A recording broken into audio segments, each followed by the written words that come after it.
नमन करो गुरुदेव को,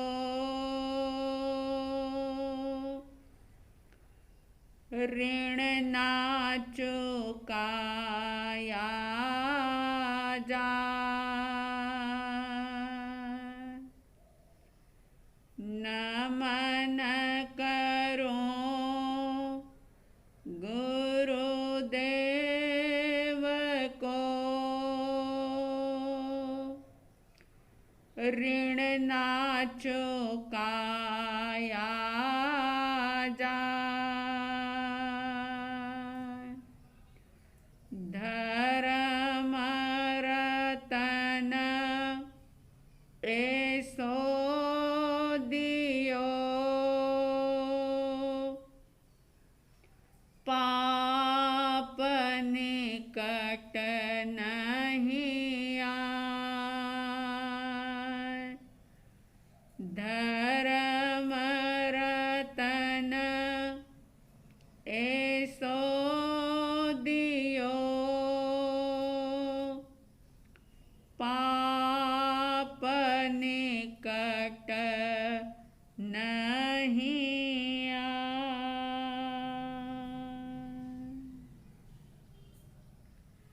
श्रद्धालु जिज्ञासु श्रोताओं, आत्मसिद्धि शास्त्र का जिज्ञासा समाधान कार्यक्रम चल रहा है और इसी जिज्ञासा समाधान के दौरान और एक जिज्ञासा सामने आई है। जिज्ञासु बहन ने एक सवाल किया है, जिज्ञासा प्रस्तुत की है और ये जिज्ञासा 110वीं गाथा से संबंधित है।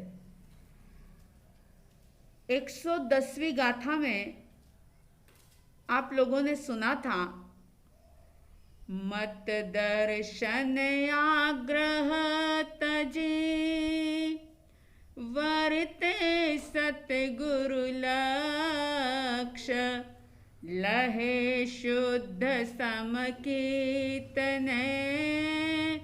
एमा भेदन पक्ष। श्रीमद जी ने कहा था कि मत का आग्रह, दर्शन का आग्रह और अन्य प्रकार के जो भी आग्रह है, यानी जो पकड़ है, जो अनादि काल के संस्कार हैं, उन सबको छोड़ करके जो वर्ते सतगुरु लक्ष्य, जो सतगुरु के द्वारा बताए गए मार्ग पर चलता है, सतगुरु की जिन वाणी की आज्ञा को धारण कर लेता है, तो क्या पाता है वो? तो कहा, लहे शुद्ध समकीर्तने, एमा भेद न पक्ष। वह शुद्ध सम्यक दर्शन को प्राप्त करता है। तो इस गाथा को सुनकर के जिज्ञासु बहन ने ये कहा कि सम्यक दर्शन की पात्रता से लेकर के प्राप्ति तक क्या प्रक्रिया होती है। सतगुरु की आज्ञा का आराधन करना, ये बात तो ठीक है, लेकिन भीतर की भूमिका में किस किस प्रकार के परिवर्तन होते हैं, क्या होता है, यानी पात्रता कैसे विकसित होती है, और उस सम्यक दर्शन की पात्रता से लेकर के तो प्राप्ति तक की प्रक्रिया क्या है। तो इस संबंध में आज हम बात करेंगे। सम्यक दर्शन जो कि मोक्ष प्राप्ति के लिए आवश्यक है। अगर सम्यक दर्शन नहीं है तो सारी धर्म क्रियाएं भी या तो पुण्य के रूप में होगी या पाप के रूप में होगी, लेकिन निर्जरा बहुत कम होगी।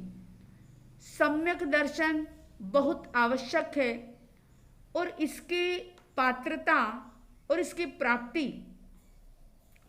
किस प्रकार से होती है, शास्त्रों के अंदर 5 प्रकार की लब्धि का वर्णन आता है।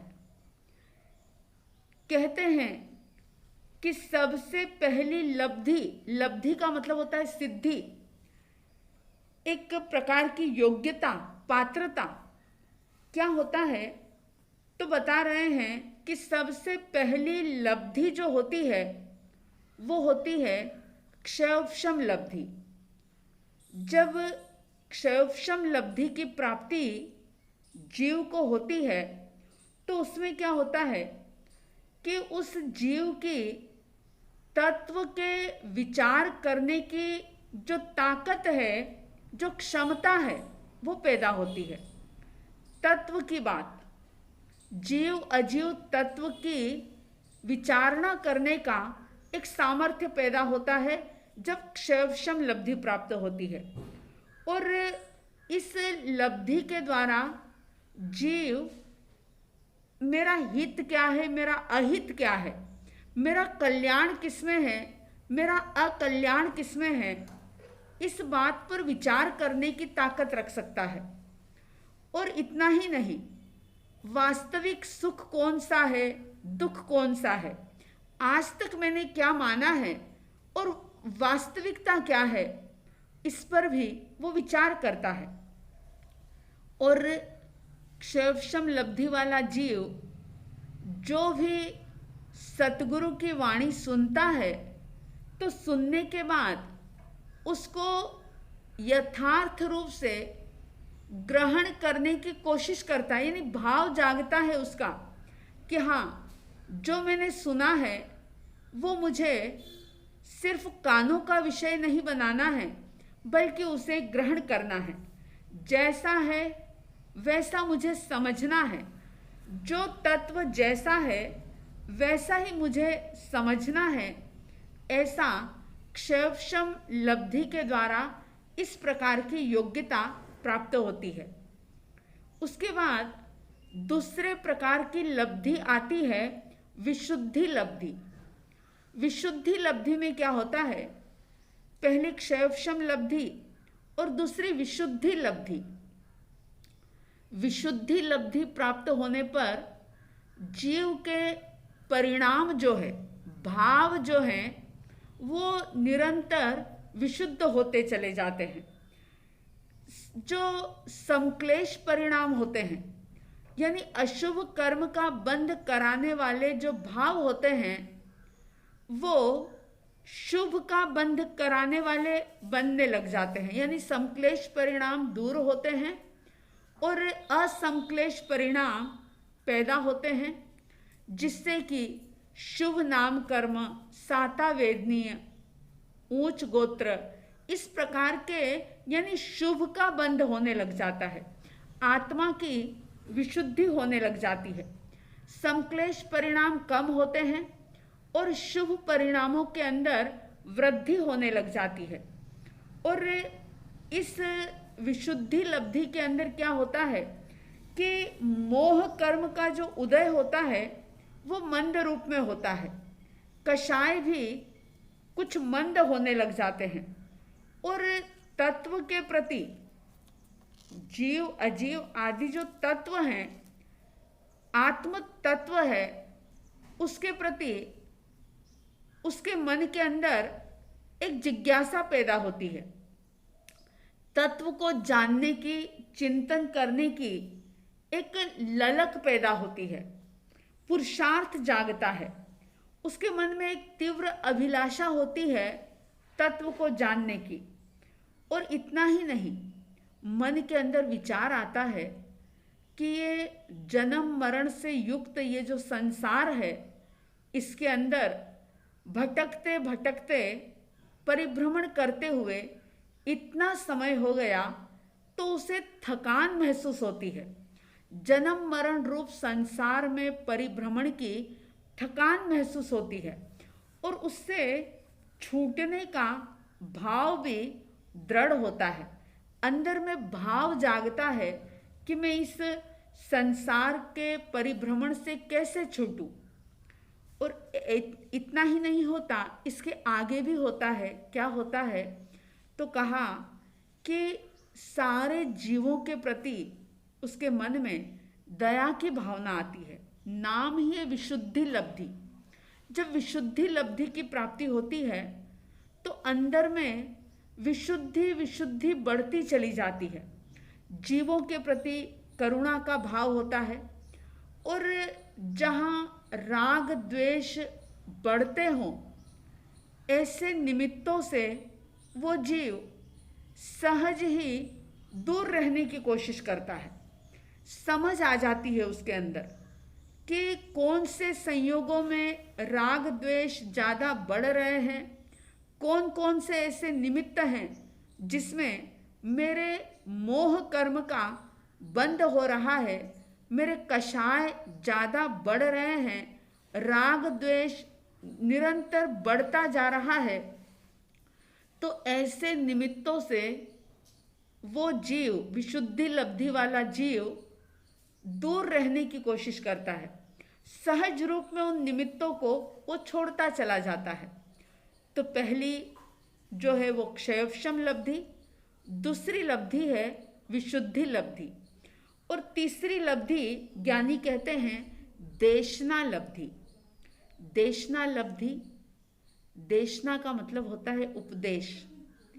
तीर्थंकरों के उपदेश पर, सतगुरु की वाणी पर उस जीव को रुचि पैदा होती है।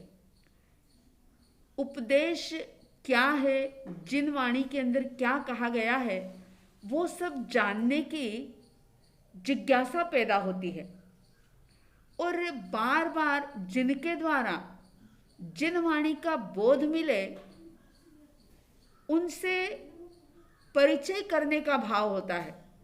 बार बार ये जीव उनका सानिध्य प्राप्त करना चाहता है, संपर्क रखना चाहता है उनसे जिनसे उसे देशना मिले, यानी कुछ उपदेश मिले, कुछ स्वयं से जुड़ने का, स्वयं को जानने का कोई उपाय मिले। ये देशना लब्धि के द्वारा होता है। वैसे अगर देशना लब्धि ना हो तो व्यक्ति की रुचि बाहर में ही रहती है, भौतिक पदार्थों में ही रहती है। किसी का उपदेश, किसी की हित शिक्षा वो पसंद नहीं करता। तो ये सब जो लब्धियां बता रहे हैं, ये हमारी सम्यक दर्शन की प्राप्ति के लिए हमारी पात्रता तैयार करने वाली होती है।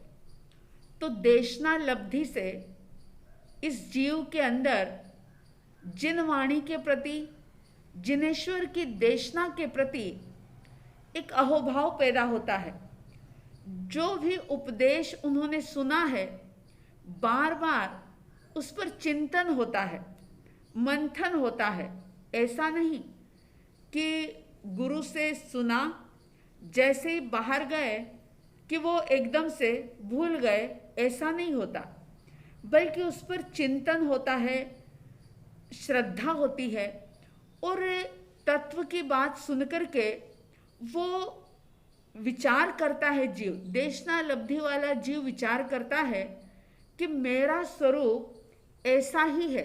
अभी अनुभव नहीं हुआ, अनुभव नहीं होता, लेकिन बुद्धिपूर्वक वो ये बात ग्रहण करता है कि हाँ, जैसा जिनवाणी कह रही है कि तू आत्मा है, तू अनंत आनंद का मालिक है, तू अनंत गुणों का स्वामी है, तो उस बात को वो बुद्धिपूर्वक ग्रहण करता है और प्रतीति करता है उसके ऊपर कि हाँ, मेरा स्वरूप वैसा ही है। अनुभव नहीं होता, लेकिन प्रतीति हो जाती है। और ये प्रतीति होना भी मोक्ष मार्ग की यात्रा के लिए बहुत जरूरी होती है। तो इस प्रकार तीसरी लब्धि जो है वो देशना लब्धि, और चौथी लब्धि ज्ञानियों ने बताई प्रायोग्य लब्धि। प्रायोग्य लब्धि का मतलब ये कि जो भी सुना है, जो भी समझा है, वह अपनी आत्मा की विशुद्धि करता हुआ जीव क्या करता है कि उन सब चीज़ों का प्रयोग शुरू करता है, यानी प्रैक्टिकल लाइफ में उसको लाने की कोशिश करता है। कि जो भी सुना है उसका वो प्रयोग करे, और ऐसा करते हुए विशुद्धि की मतलब उसकी आत्मविशुद्धि इस प्रकार से बढ़ती है कि आयु कर्म के सिवा जो 7 बाकी के कर्म हैं उन कर्मों की स्थिति घट जाती है। सिर्फ अंतः कोणाकोणी सागरोपम से भी कम हो जाती है, और उस कर्म की जो फल देने की ताकत है, जो शक्ति है फल देने की, वो भी कमजोर हो जाती है इस लब्धि तक पहुँचते पहुँचते। यानी इस लब्धि को प्राप्त करते करते ऐसा हो जाता है कि कर्मों की स्थिति भी घट जाती है, उसके फल देने की शक्ति भी कमजोर हो जाती है, और बहुत सारी पाप कर्म की जो प्रकृतियां हैं वो अपने आप ही छूटती जाती है। यानी प्रायोग्य लब्धि के अंदर व्यक्ति प्रैक्टिकल करता है, हर चीज के अंदर प्रयोग करता है, जिनवाणी के सूत्रों का प्रयोग करता रहता है। तो यह है चौथी लब्धि प्रायोग्य लब्धि, और 5वीं लब्धि बताई है करण लब्धि। अब एक बहुत ही महत्वपूर्ण बात यह है कि अभवी जीव जो होते हैं वे भी 4 लब्धियों को प्राप्त कर सकते हैं। क्षयक्षम लब्धि, विशुद्धि लब्धि, देशना लब्धि, प्रायोग्य लब्धि। 4 लब्धियां अभवी जीव के भी प्राप्त होती है, लेकिन करण लब्धि जो है ये भव्य जीव ही प्राप्त कर सकता है। और करण लब्धि में क्या होता है, वैसे तो करण लब्धि का बहुत विस्तार है, अलग अलग प्रकार के करण बताए हैं। अपूर्व करण, यथा प्रवृत्तिकरण, अनिवृत्तिकरण, ये बहुत गहरी बातें हैं, लेकिन सिर्फ इतना समझें कि करण लब्धि को जब जीव प्राप्त करता है तो फिर वह सुन करके बैठ नहीं सकता, उसका पुरुषार्थ प्रबल हो उठता है, और पुरुषार्थ ऐसा उठता है कि वह जरूर मुक्ति को प्राप्त करता ही है, सारे कर्मों की निर्जरा करता ही है। बाकी की 4 लब्धियां कई बार मिलती भी है, चली भी जाती है, लेकिन जब करण लब्धि की प्राप्ति होती है इस जीव को तो वह ऐसा पुरुषार्थ करता है। आपको पता है पुरुषार्थ भी कई प्रकार के होते हैं, मुख्य रूप से 4 प्रकार के पुरुषार्थ की बात जैन दर्शन करता है। पैसा कमाने को भी पुरुषार्थ कहा है, और परिवार चलाना भी एक पुरुषार्थ है, लेकिन मोक्ष का पुरुषार्थ करता है वो जीव, क्योंकि बाकी के जो पुरुषार्थ हैं वो तो इस जीव ने कई बार कर लिए। तो करण लब्धि के द्वारा किस प्रकार का पुरुषार्थ होता है, वो पुरुषार्थ ऐसा होता है कि जब उसे स्व और पर का पूरी तरह से भेद ज्ञान हो जाता है, जब स्व ये पर ये दोनों के अंदर जब वो भेद करता चला जाता है, तो उसका जो इंटरेस्ट है, उसका जो रस है, उसकी जो रुचि है वो पर से हटती चली जाती है, स्व में लगती चली जाती है। अगर आपको चेक करना हो, धर्म ध्यान करते हुए, जिन वाणी सुनते हुए आपका पुरुषार्थ मोक्ष की तरफ हो रहा है, सम्यक हो रहा है या मिथ्या हो रहा है, तो किसी से पूछने की आवश्यकता नहीं। खुद आप अपने भीतर में झांके, अपना अवलोकन करें और चेक करें कि रुचि किधर की ओर ज़्यादा बढ़ रही है। शॉपिंग करने में ज़्यादा रुचि है, घूमने फिरने में ज़्यादा रुचि है, या व्रत उपवास करने में, सामयिक स्वाध्याय करने में, ध्यान करने में, किस चीज में रुचि है? आत्मचिंतन करने में। मैं आत्मा हूं, मेरी खुशी, मेरा आनंद मेरे भीतर में है। बाहर की चीज मुझे सुख दुख नहीं दे सकती, मुझे कोई सुखी या दुखी नहीं कर सकता। निमित्त हमेशा निर्दोष होता है। ये बातें आप लोगों ने बहुत बार सुनी तो है, और आपकी मेमोरी में भी ये सेव है ये बातें कि निमित्त निर्दोष है, निमित्त को दोष नहीं देना है, सम्यक पुरुषार्थ करना है। तो क्या करना है पुरुषार्थ के नाम पर? तो ये करण लब्धि हमें कह रही है कि जब जीव की योग्यता, पात्रता तैयार होती है तो फिर वह सम्यक दर्शन की तरफ ऐसे बढ़ जाता है कि पर से रुचि हटती है, स्व में रुचि होती है। और जब वो रुचि बढ़ती बढ़ती बढ़ती चली जाती है तो न केवल औपशमिक सम्यक दर्शन बल्कि उसे क्षायिक सम्यक दर्शन की प्राप्ति हो जाती है। और जैसा कि मैंने बताया कि क्षायिक सम्यक दर्शन की प्राप्ति वाला जीव एक भव, तीन भव में निश्चित रूप से सीमित भवों के अंदर सिद्ध, बुद्ध और मुक्त होता ही है।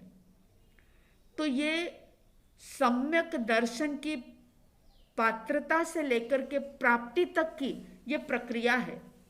अब 4 लब्धि तक तो ये जीव कई बार पहुंचा है, लेकिन कमी रह जाती है करण लब्धि में।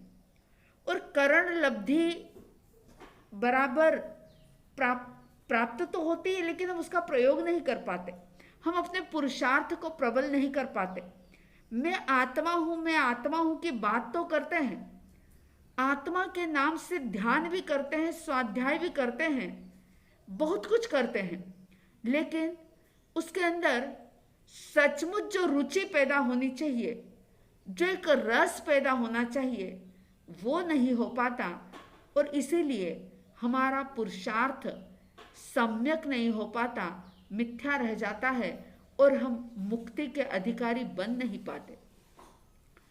तो देखें, अपना अवलोकन करें कि कौन सी कैसी हमारी पात्रता है। अगर पात्रता को बढ़ाते चले जाएंगे तो प्राप्ति तो निश्चित रूप से होगी। प्राप्ति अगर पात्रता के बिना होगी तो वो चीज टिकेगी नहीं। पात्रता बढ़ाइए, प्राप्ति अपने आप हो जाएगी। निरंतर अवलोकन करिए कि हमारी पात्रता कैसी है, आपके भीतर में ले जाए। ऐसी साध्वी द्वय की तरफ से हार्दिक हार्दिक शुभ मंगल भावों के साथ जय प्रभु महावीर, जय गुरु आनंद।